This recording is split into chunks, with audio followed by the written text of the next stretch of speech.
All right, folks, how are we doing? It's Shabash, it's Orna. Welcome back to the channel. It's 3.0. It's finally here. By now, it should have rolled out to pretty much everybody over the last couple of days. And I don't know about you, but I've been hearing so much positive things about the game. People having lots of fun, people in my kingdom getting together, smashing out some party dungeons.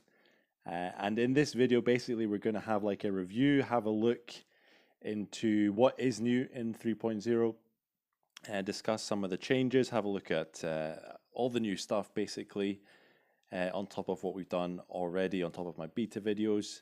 So I hope you enjoy this video. It's going to be a little bit rambly. We're just going to roll with it and kind of go in depth, talk about, discuss what's new basically. One of the biggest updates to Orna since I've been playing. And what are we waiting for? Let's light a fire under this, and I reckon we'll get started with some UI changes. Let's open up the character menu. And my immediate thought when I first saw this was it looks square. It looks square. Initially, you have like kind of like a gridiron pattern to it. You've got really nice row up the top, all the different menus. Whereas before, it was all kind of circular, and this kind of diamond pattern, or if you like, it kind of retains from before. And of course, having played with like the previous UI for months and months, for a lot of players, it's going to take a little while to get used to it. The first thing that I realized, or that I was missing, was the player record. Your record. So that's in the achievements here, by the way. You go into player record. I know there's been a few people, you're kind of wondering where this page is, but it's here in the achievements. And there's actually a couple of new things here. There's like endless record down the bottom, fish caught. And even you can even check the amount of items you've upgraded as well, I think. Yeah, from the third from the bottom there, that's way too many items for almost 4,500 there. So that's your player record. It has moved into achievements. And speaking of which, we have a couple of new achievements. Well, we have the endless achievement, which is new with this patch. The champion achievement is relatively new as well. And so the endless achievement, there's 10 levels, and it's really juicy for end game. So I wouldn't worry about this too much until you're up into tier 10, but definitely if you can complete it by reaching floor 400 in endless, you can see 100 million orns. Is that 100 million orns? That's 100 million orns. That's pretty nice, pretty nice.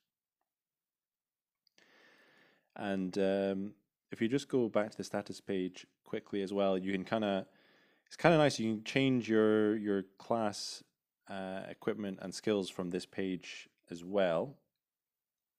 Up the top there, gives you your buffs, shows your equipment on your world loadout at least, also shows your skills on your world loadout. And then we've got the stats for each loadout at the bottom here. And the most important addition really is the critical hit chance. We now can see the critical hit rate on each loadout actually, which is super nice. And speaking of critical hit chance, actually, let's show you a nice new addition as well, is we can find out the actual crit rate of skills. So you can see bleed there has a crit rate of 25%, charge 5%, lunge, as you might expect, 50% confirmed there. And let's scroll down, spiked shield 5% crit. Oh, what was sortie? That's a big end game one. 15% for sortie. What else do we have? These magic arrows and stuff, they have 5% base. So really nice being able to see the base crit rate of certain skills. Quite noticeably, all the spells, the elementless spells cannot crit, you can see here. So basically, if there's no crit next to the skill, it means that skill cannot crit. Well, let's check some fire skills. So if we find like the Fey Flames, for example, up the top there, Fey Flame 10% crit, What's the Fey Unstable? Fey Inferno, 25% crit chance. Not too shabby. What about Ultima Endgame? 25% crit as well. So that's a real nice addition to our skills. And we'll come on to the new skills and stuff available to us. Don't worry about that. And obviously, one of the big things about this patch is the party play. So the party tab is now here from your main menu. It of course used to be in your allies list, but it's not there anymore. I've actually got 100 allies online for the first time. Pretty mental, actually. But you can actually tap on your party members, and you can see what they have in their world equipment and their world stats as well. So you can actually check how much view distance they have, for example, and if they're moaning that they can't see the dungeon that you want them to see, then you can actually double check their view distance and stuff. So pretty nice. And if a player has renamed their gear, it actually shows up as the renamed gear as well. So that's cool. Coming out of that, you can actually also see direct your pet follower status page as well, which is super nice. Saves going into the status page as we did have to do before, and you can even check the crit rate of your pets now as well in this screen. And it of course shows as renamed pets as well. I think you can still oh no, we're in the status screen. Yeah, you can check the follower directly as well from here. And this is going to be like your main kind of go to getting used to where you can still change your equipment from all 4 slots. You still have the equipment sets, still only 4 equipment sets available to save, and you can change skills as well from there. But you can change all of that from this status screen as well. Change class, change equipment, change skills as well. Same as before, so that's pretty much cool there. Oh, this is new, I think. So you can actually change your appearance direct from that little sprite there on the right. That's pretty cool. Just found that out. And it can get a little bit confusing. Sometimes you have to go back to the party. If you're in a party, this will say party up here on the left. Sometimes it just says character, I think. Getting used to what that says. Something real nice in the quests is the introduction of like little sprites in this patch as well. So here we go in this daily quest. We've got kill 6 arcane trolls, kill 6 stacks, and we've got the little sprite there next to it. Just a nice little addition, and we get to see one of the new sprites there, Gorgon. We'll come on to new sprites and new mobs and stuff in just a second.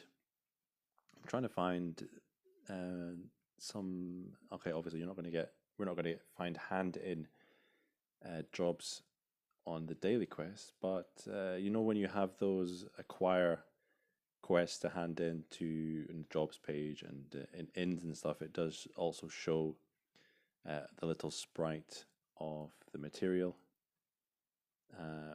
Northern Berserkers. Trying to see. Okay, I've probably handed all of my quests in there, which is a shame. Yeah, but you will see the new little sprite beside the quests. And speaking of which, I would say at least half, if not more than half of the materials have had a nice cosmetic upgrade. And it wasn't just the same sprite for like 10 different materials with just a different color. We've got Cursed Ortonite. Looks super cool. We've got Ortonite as well. Looks cool. All the elemental stones, lightning stone, fire stone, water stone, earth stone. Got some nice snazzy upgrades. Yeah, Ortonite there looks pretty slick. And what else? Yeah, Waterstone looks cool. Wolf's Blood didn't change actually. Silk got a little shape change. Wood, of course, the classic. Earthstone. Earthstone, does it look cool? I don't know what's my favorite new material sprite. The Fogstone I do like, I must say. And don't know what else do we have. The Dragonite looks cool as well. The Dragonite, sorry, has like a wee. Where is it? Ah, here we go.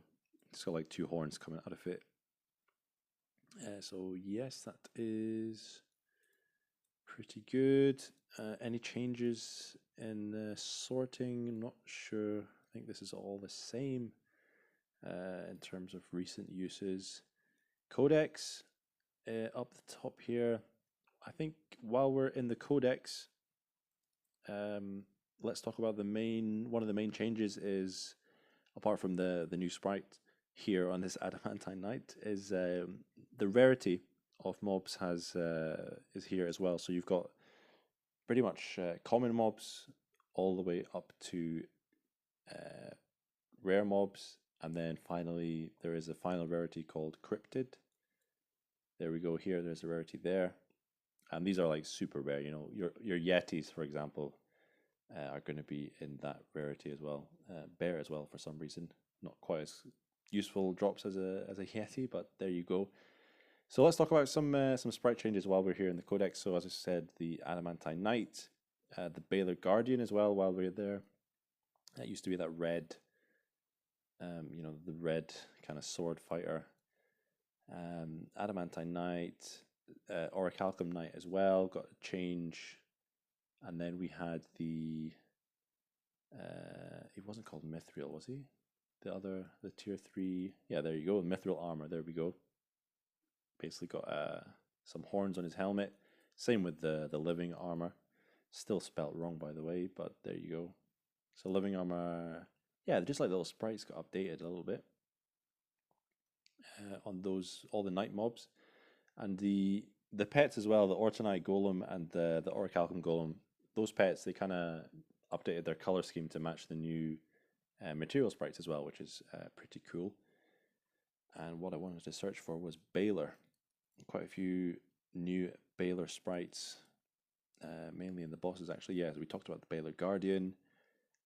We got the Baylor Worm, has a face and a tail and horns. Looks super nasty. And the Baylor King, I would say, I prefer the previous sprite, I reckon. Now he looks like he's got like a skull cap. And yeah, not too sure about this one. I'll tell you what my least favorite sprite change is. And it just makes me sad because he just looks like he's got a sad face, and that's Hades. Where is he? Here he is. I don't know, does he look sad to you? To me, he looks sad. His horns are drooping down, two triangles in his gauntlet. Yeah, I don't know. Let me know what you think. What other sprite changes? We had a really nice one is the Woodland Lord. We can now differentiate it successfully from the Dark Elf Lord. And the Woodland mobs as well, the Woodland Elf Mage and the Woodland Elf itself, they got nice green, actually look like it's coming out of the woods, which is nice. And there's a couple of subtle changes as well to Tiamat, got like the gold trim around him. Twilight Knight, again, one of those new night sprites. And what else do we have? A couple of new mobs as well, which we'll go over shortly. Heimdall got his helmet to kind of, it looks a bit like the Bahamut sprite helmet as well, which is pretty slick. And in terms of bosses, I think that is potentially it in terms of sprite changes. Just trying to have a look here. I believe that's us. We have the Demon Knight as well. Finally, looks like he's ready to go. I like this change for sure, and on the knights, yeah, just a little bit more detail. To be honest, what else? Followers. Well, while we're here, may as well show the new follower sprites in terms of the golem. Didn't realize I had all of these pets. Let's just search golem. So yeah, the Ortonite Golem's got that the new kind of bluish color, and the Orichalcum Golem as well got a slightly limer, slightly more lime type green. Okay, so let's talk about while we're still in the codex, let's talk about some new mobs. I have a full list of what the new mobs are on my written patch notes on Orna Legends. That will be linked in the description as well. But we can have a look quickly at the Stable Keepers. These new mobs appear in the Chaos Portal, and they look super cool actually. And unfortunately, they don't actually drop any gear for whatever reason. But if you run into Berserk Stable Keepers, they can hit like an absolute truck. So I wonder if I wonder if they're gonna get any kind of items, because right now they literally don't drop any items. The Lich, absolutely awesome new sprite. Probably one of my favorite new sprites there. Couldn't leave that one out. And here's one we kind of came over earlier, the Gorgon.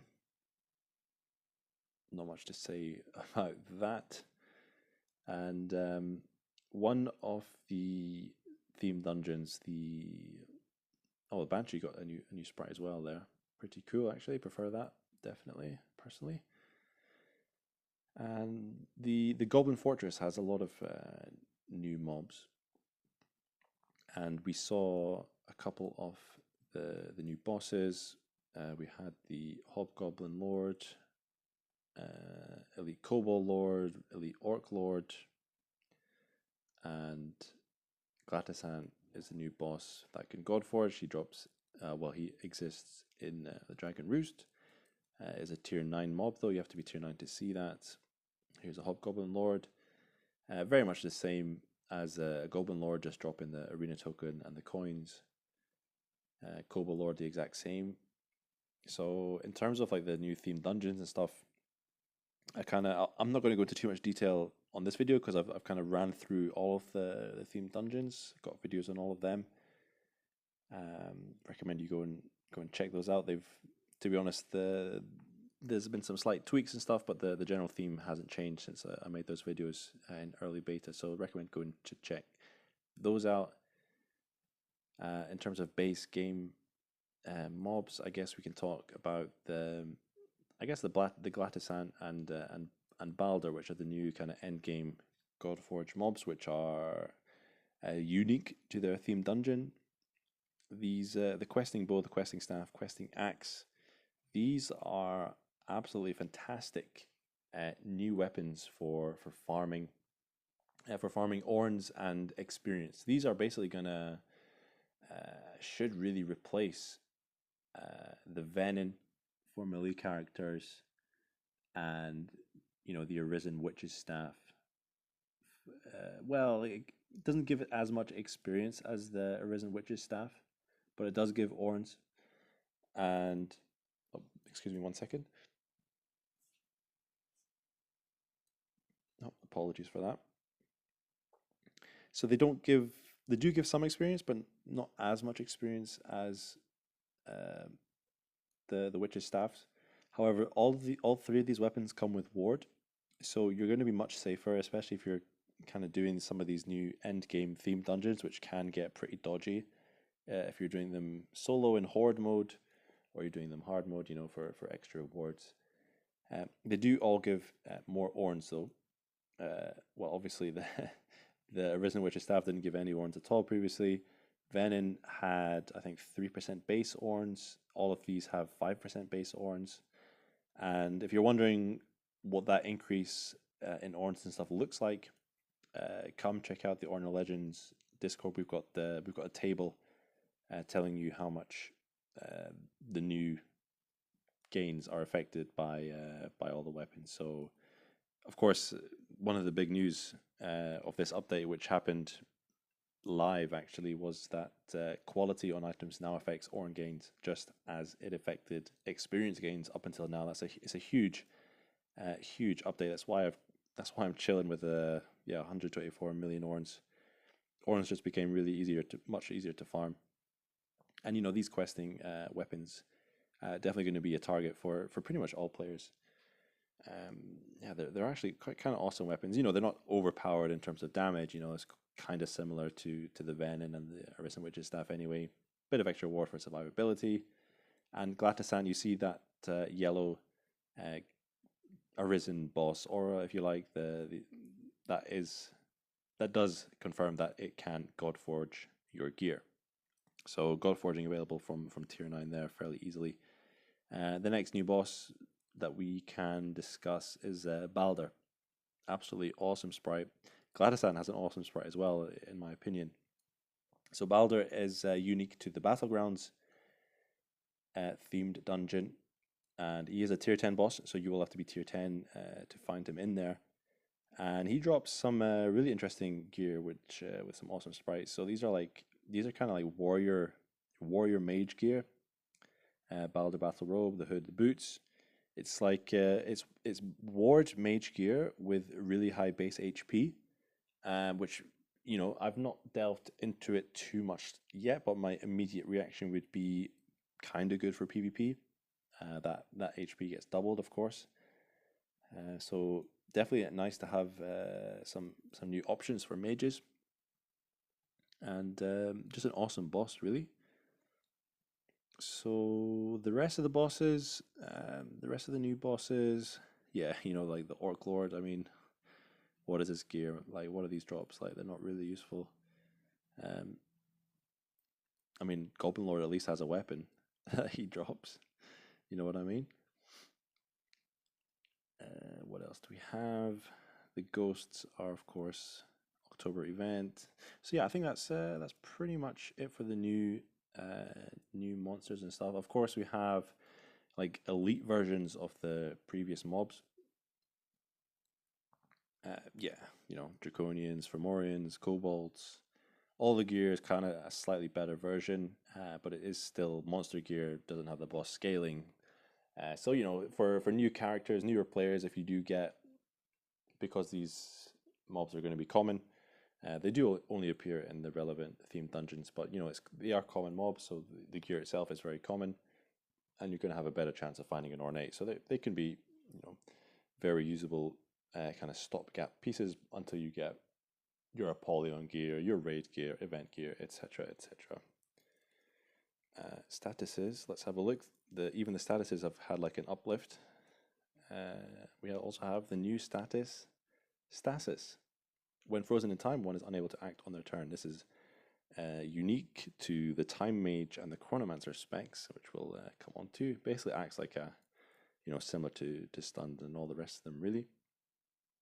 Okay, let's have a look at Arena. We've got a new option in the Arena. This is live PvP, and you can actually do this with your party, up to a party of 4. So let's see if there's anyone live who wants to battle us. During beta, there wasn't so many live battles available, but with more people now having this live, you would hope that somebody might be up for a fight, but doesn't seem to be. The sparring option is basically what the Arena used to be, so we can just go in here, and it's the exact same as before, and then in the mirror you have the exact same option as before. So notice when you go to spar, you have no option to go as party. You can only party fight in live Arena. Let's try one more time. Here we go. Lauka, how are we doing? And there is another stat which I haven't mentioned, which is new, which is the Foresight stat. And Foresight is basically like initiative. It determines who goes first in party battles and in live PvP.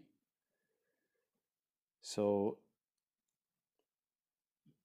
the Foresight is determined by level as well. So as you level up, your base Foresight will increase.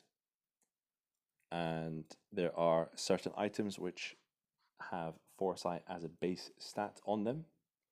And the thing about those items is Foresight is affected by quality, and it does increase as you level up the item. So, you know, if you're going to do party play seriously, definitely going to be something you're going to, you know, potentially want to invest in. And this is a new site of the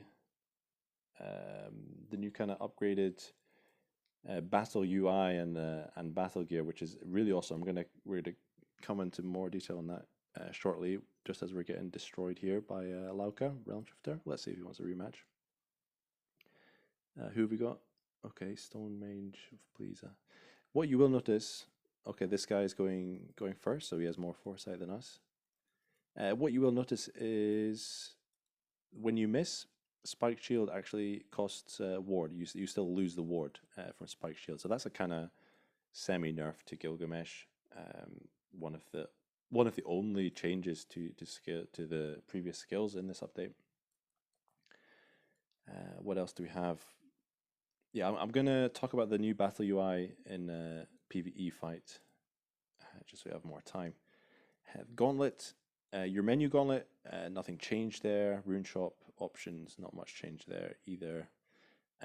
Some options, if you're wondering where they are, like for example, caster mode, that has moved to the actual battle overview. So we'll come on to that and show you where that is. So that's kind of like the new menu. Everything is there. Everything looks slick and in place. And another new change, once you upgrade your keep all the way to your castle, you get a Colosseum. And a Colosseum is another piece of content that you can do with your party. Lots of fun there if you do that. If you die, you don't get any rewards though for that floor. So you kind of want to make sure that you kind of stay alive in the final floor. Otherwise, you won't get the end of the rewards, which, to be honest, I think needs to change. Dungeon, see that new sprite for the dungeon there? Got the green kind of underbelly to it. We got this is like I think the second. It definitely changed since early beta. I definitely prefer this look. I wonder if I still prefer the previous look anyway. But the dungeon, normal dungeons are something you can do in party mode as well, by the way. So what else do we have? I think nothing else changed in the castle mode. Okay, let's look at the map. Something really nice people have been asking for quite a while. Compass. We can actually remove. We can actually remove all of these quest markers and the north arrow. Lamo in. What the hell? Leo in. Okay. Cage in. All of this stuff. We can just hide it. We just hide it. Boom. It's gone. Super nice change. And if you look here, this faint gray kind of thicker line, which is blurred slightly, this is also our view distance. We can now see our view distance in the world as well, which is super nice.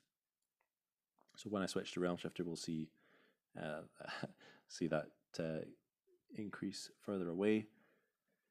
Let's have a look at the kingdom, and kind of a similar idea. All of the kind of the menus are kind of up at the top here now.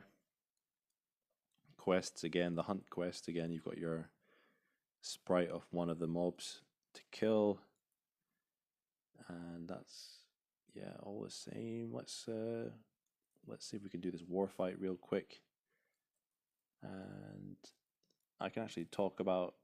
Let's talk about the UI here, because when you're doing your war fight, it's not live. You are fighting against the UI. So same as before. And the battle log is on the top right. This thing is where we have the new options. So we can disable animations from here, caster mode from here, action indicator, condensed statuses. These are kind of two new options, and those are to do with the buffs that we have there, kind of thing. There are some really interesting things that he's tweaked in terms of the UI in battle, and that's not to mention the biggest noticeable change, the fact that battling is so much smoother and slicker, snappier. It feels just super nice to play. It feels super nice to play. That's probably going to be the most noticeable thing for everyone, I think, when they play this update. Everything just feels faster and smoother. Really, really nice. And okay, let's talk about some battle UI changes then. And okay, first thing I will mention is when you cast multi-turn skills, you now take damage per turn from dots. So before, when we used Divine Bastion and we had, like, for the Berserk buff, for example, we would only take damage when we actually cast Divine Bastion out on turn 3. Now, let's cast Divine Bastion. You see, you actually lose health every single turn. This is intended. Apparently, it was actually a bug before, so he's fixed that, thankfully. So beware of that. People who use Divine Bastion, Deific Channel, those kind of, even like the Sorrow 2, Sorrow 3, definitely something to bear in mind. Next, what we have, a big change in the battle UI, is the reordering of buffs. They actually all have an order now, whereas before, of course, everything just went from top to bottom, depending on when you actually casted it in the fight. However, now everything has like a set order, and boom, there goes the condensed status display. So let's just turn that off for now. That condensed status gets useful, especially in party battles, when you've got up to 4 party members on the screen. You can't see how much health you have, for example. Good to hide the buffs that way. But let's buff up here, and we'll cast Gunner twice just to make sure. But we'll see everything has its own place. And up top, you'll have actually your temporary buffs, and debuffs actually. For example, they go all the way up to the top. And you even have status effects above that. Let's cast Realm Shift. I wanted to actually try and get some temporary debuffs, stat downs, sorry. Yeah, so it kind of goes like status afflictions from the top, temporary stat buffs, then you got temporary stat debuffs, then you've got offensive stats, offensive stat buffs, negative buffs, then you've got elemental buffs, and then you've got like your gunner, and then at the very, very bottom, you will have your war turns. So that's moved obviously from, it used to be in like your kind of offhand box here, for example, let's say. I do like the fact that it's at the bottom there. I wouldn't mind if it kind of stayed there or in the previous position, or at least if we had an option to have it there. And nonetheless, even if you condense the statuses, it will show that little number there, 5, got 5 war turns. So I do like that. It does look slick. Disable action indicator. Turn that off for now. Let me gain some health back here. That, for example, having the option to switch on caster mode has been something people have been asking for a very long time. So that's super nice that he's got that in. We do have the mana cost available in the skills here, so kind of see that before as well. And what else do we have on the screen?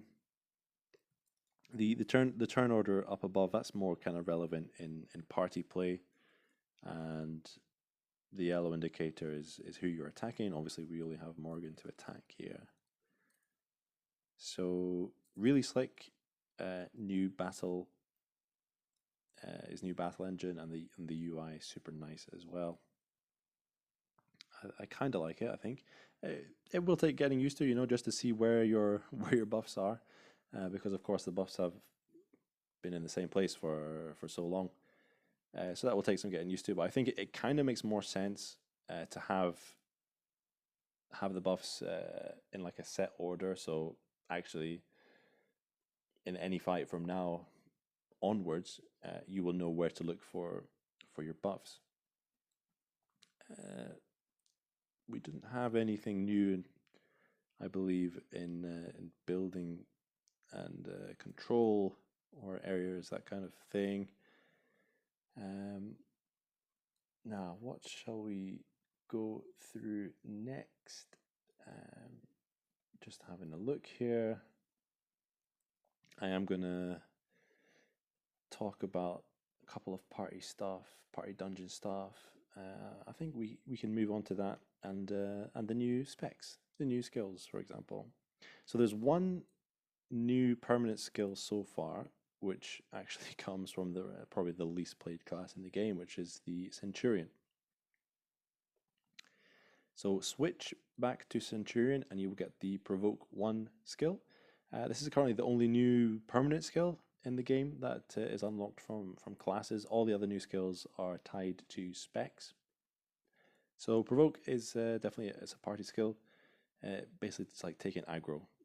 Means your opponents are more likely to target you. And that was the other thing I was going to mention, the new Foresight stat. So Foresight 500 basically does what it says, determines who, how soon your turns will be in party or group battles. Basically determines who goes first. And you can see none of the gear I have on this screen actually affects Foresight. So that's like your base Foresight at level 500. Level 250. Let's check this character here, who I believe is level 125, and you can see my Foresight is 250. So that's actually a nice coincidence. It's clear to see that you gain 2 Foresight per level. Exactly 2 Foresight per level. Nice and simple numbers for once. Thank you, Odie. So there is new gear that has the Foresight on it. I wonder if we can actually search Foresight. I don't think, nah, okay, so we can't actually, maybe we can sort, can we sort by Foresight? Oh, we can sort by Foresight. He's way ahead of us. So all of the, like the Fallen Merlin gear has Foresight on it. There you go. There's the Foresight stat. Lioness Crown now becomes useful as well at endgame. Got some heavy Foresight on that. What else do we have? Count's Hood somehow has some Foresight. Alden's Hat as well. Swash not getting left out. Only 24 Foresight though. Armor wise, the final Horseman gear, or I think all the other Horseman gear actually, now has Foresight. So, and definitely a nice buff to the Horseman gear. It's definitely forced me to just kind of level that up just in case. Is that the only armor I have with Foresight? I think it is. What do we have? Yeah, the boots as well. This is going to be a nice piece, I think. Nice generic piece for Foresight, because even if you're not playing PvP, party PvP, but if you're playing like in themed dungeons, in party dungeons, and even in horde mode, there are some severe berserk mobs that can really end your run in turn 1, like before you even take the chance to fight. I posted a video about getting destroyed on turn 1 by a berserk reaper, I think it was, in an underworld portal. Yeah, that is still very possible, and especially in things like battlegrounds and Valley of the Gods with the arisen monsters.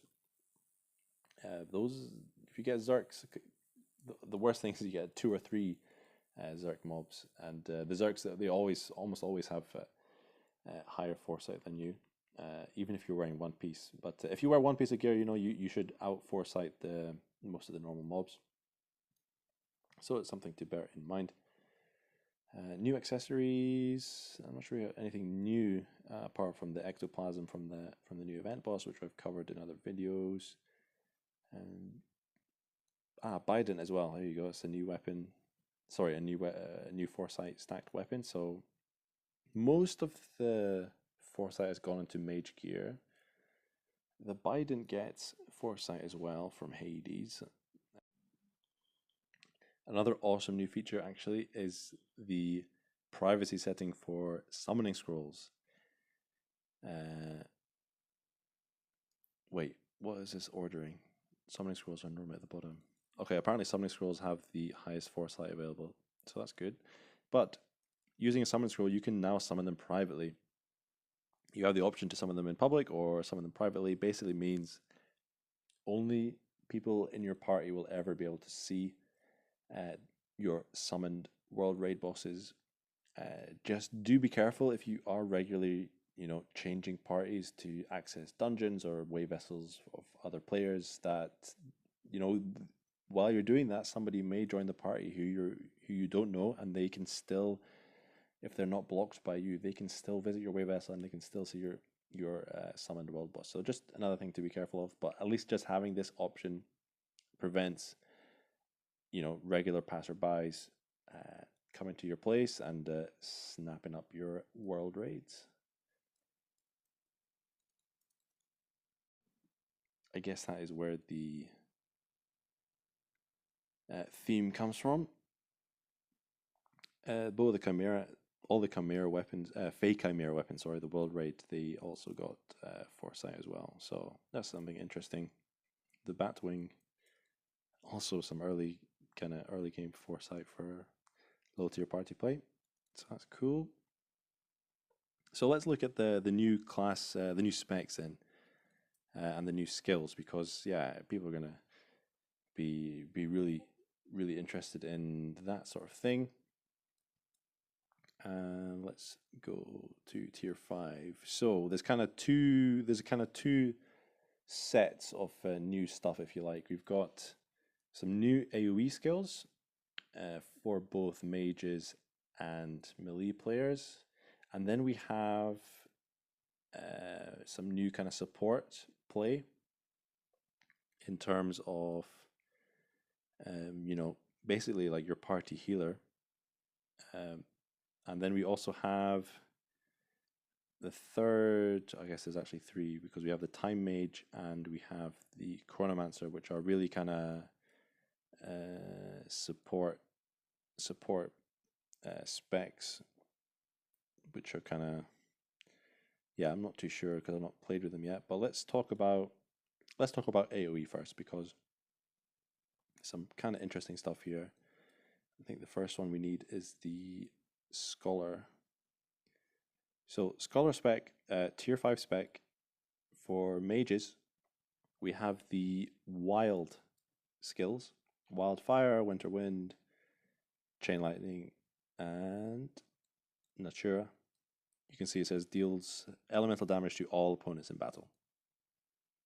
So this is the first version of these AoE skills, and then we have the tier 7 spec. The Magus gets a nice little buff actually, because kind of outshadowed by Berserker for sure. Magus gets the second version of these skills, and then finally at tier 9, the Magi spec also gets these AoE skills. So these are the only elemental AoE skills currently in the game. Let's look at the AoE options for attack-based builds.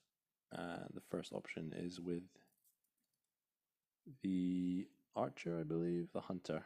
Here we go. Arrow Storm. Arrow Storm 1. Bombard your opponent with many arrows. And Arrow Storm, I'm not sure how useful this is going to be over Berserker. I think I would still recommend Berserker, even if you're going playing in parties, because you're going to deal more damage and actually have the capability to deal higher damage to harder opponents. But the Ranger spec at tier 7 with the Arrow Storm 2, I think this is going to be a really super good option for late mid to end game. Arrow Storm 2, I have tried it out with my Realm Shifter. It works super well, and actually Arrow Storm kind of works a bit differently compared to the Mage AoE options.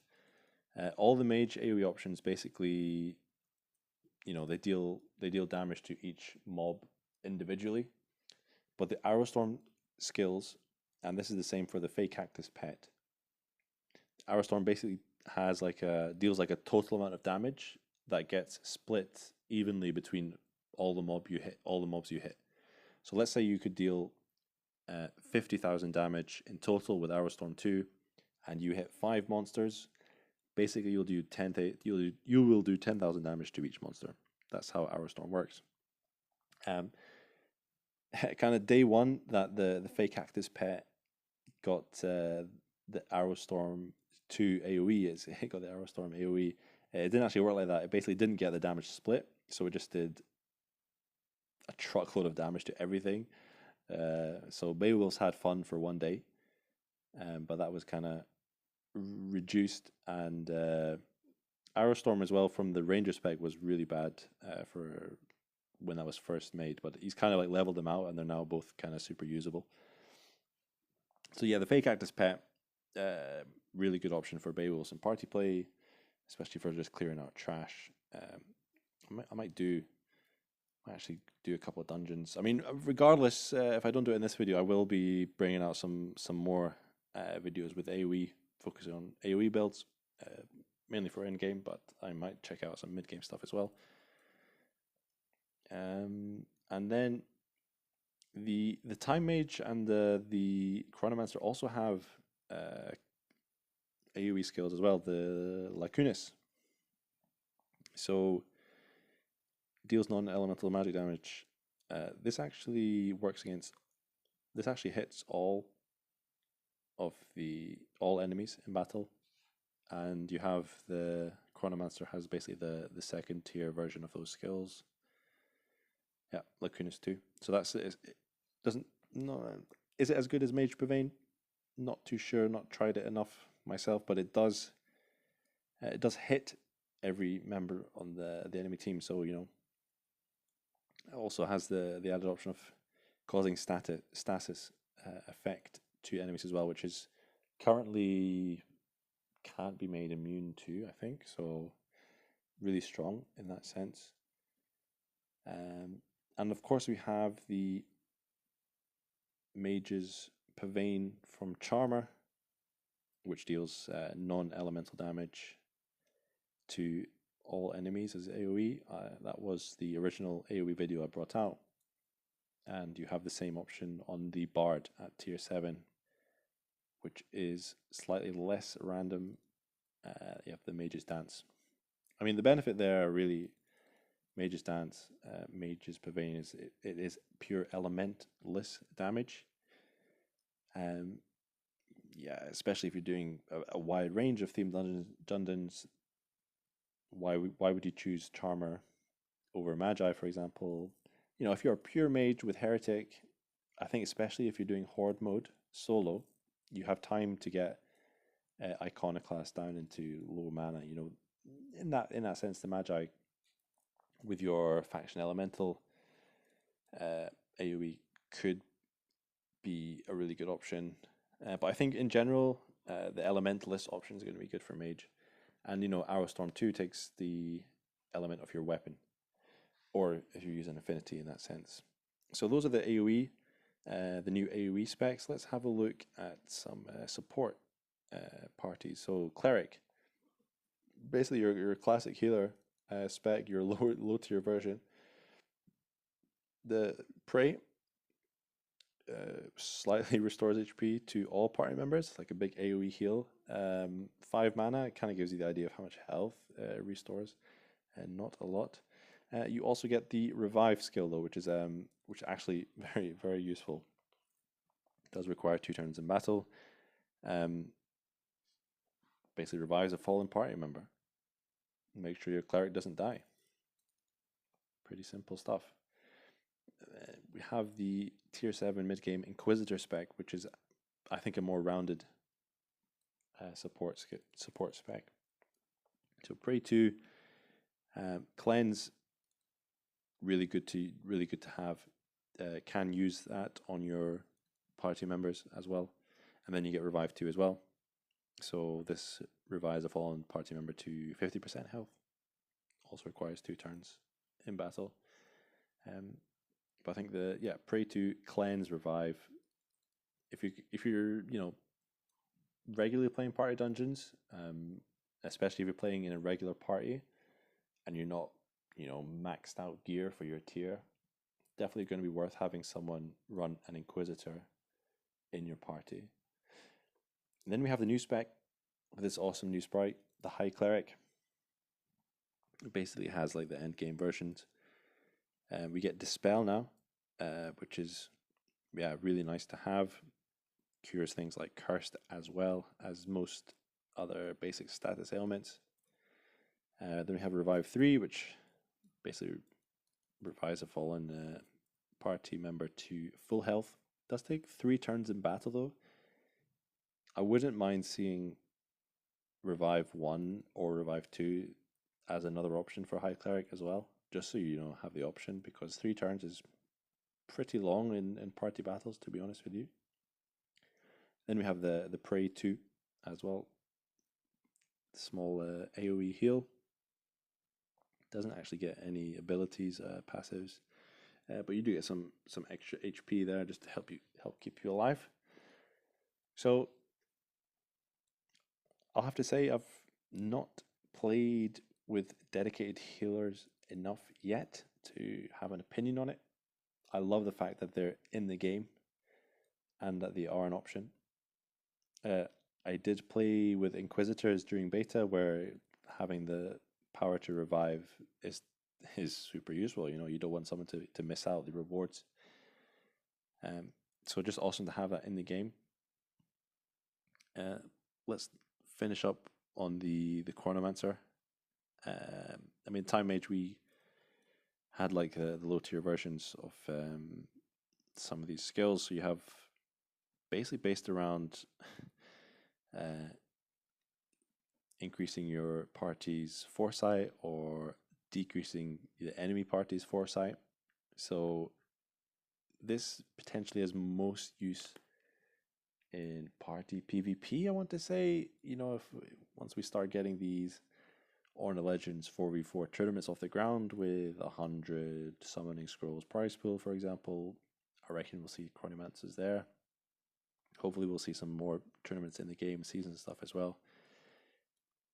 Until now, I've not played enough with Chronomancer in PvE party dungeons or other party content to say, is it worth taking a Chronomancer spec over just another damage dealing spec? Difficult to say. The passive ability really interesting. Basically, anytime you hit an opponent, has the chance to cause stasis on it, and as we've already said, it's currently no way to mitigate that. That status. Also an absolutely awesome sprite as well. So so there we go. I think we've covered most of the new. We have okay. There's a couple the last 2 skills. We provoke 2 from the Cataphract. Basically your aggro ability. I wasn't 100% sure if this was actually working during beta. Like a bit difficult to prove this is working when you use it, and then all the enemies attack everybody else on the party except the Cataphract that casted provoke 2. So I don't really know how well that's working. And then you have on the Charmer spec, we had the opposite. We had Appease. So Bard gets Appease 1, Charmer gets Appease 2. Basically lowers your aggro, and your opponents are supposed to not target you as much. Again, really difficult to track if that's actually working as intended. They are kind of temporary as well, which was slightly confusing, if I must say.